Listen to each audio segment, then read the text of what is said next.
پاکستان کی موجودگی میں فلسطین تنہا نہیں رہ سکتا، پاکستانی عوام فلسطینی عوام کے ساتھ ہیں۔ بلاول بھٹو کا کراچی میں سانحہ کارساز تقریب سے خطاب، کہا آپ صرف ہمارے وزیر اعظم اور وزیر خارجہ نہیں ہیں، آپ کو فلسطین کے لیے کچھ نہ کچھ کرنا پڑے گا۔ معیشت کا جنازہ نکل چکا ہے، ہمیں آگے بڑھنا پڑے گا، الیکشن کروانے ہوں گے۔ العزیزیہ اور ایون فیلڈ ریفرنسز، اسلام آباد ہائی کورٹ میں نواز شریف کی حفاظتی ضمانت کی درخواستوں پر سماعت، چیف جسٹس عامر فاروق اور جسٹس میاں گل حسن نے سماعت کی۔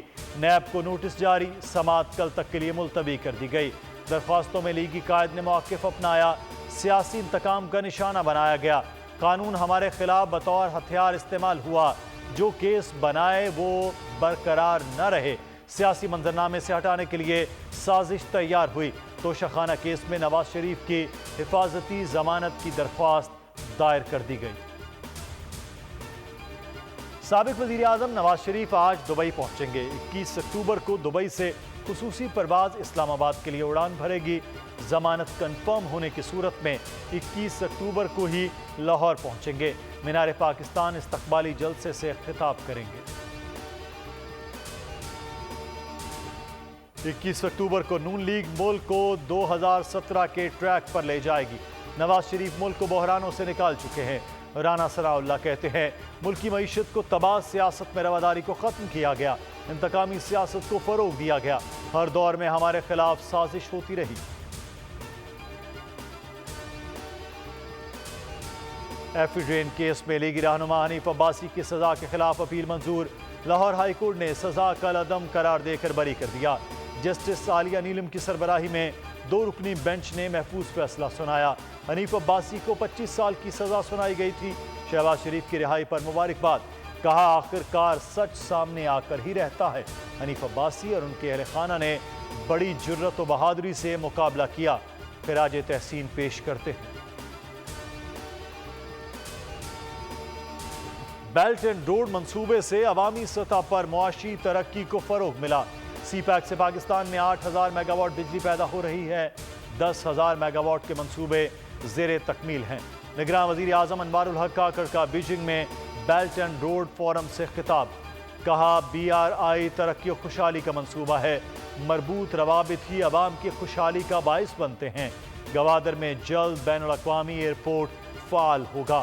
پاکستانی وزیر اعظم کی چینی ہم منصب سے ملاقات، باہمی تعلقات کو وسعت دینے پر اتفاق۔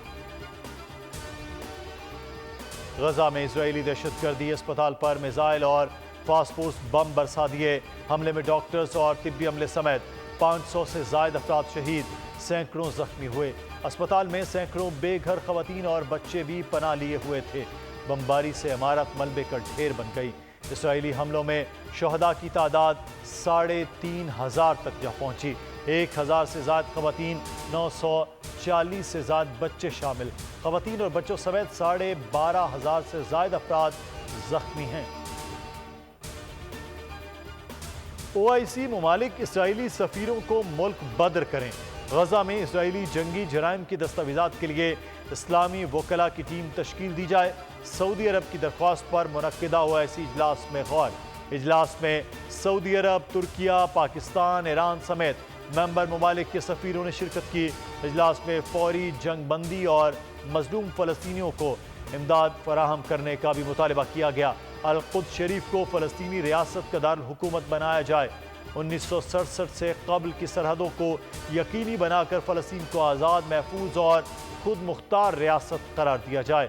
سعودی وزیر خارجہ نے کہا ایرانی سفیر نے اسرائیل پر تیل کی پابندیاں لگانے کا مشورہ دیا۔ جلیل عباس جیلانی نے کہا فلسطینیوں کے گھروں سے جبری بے دخلی کی دہشت گرد مہم فوری ختم کی جائے۔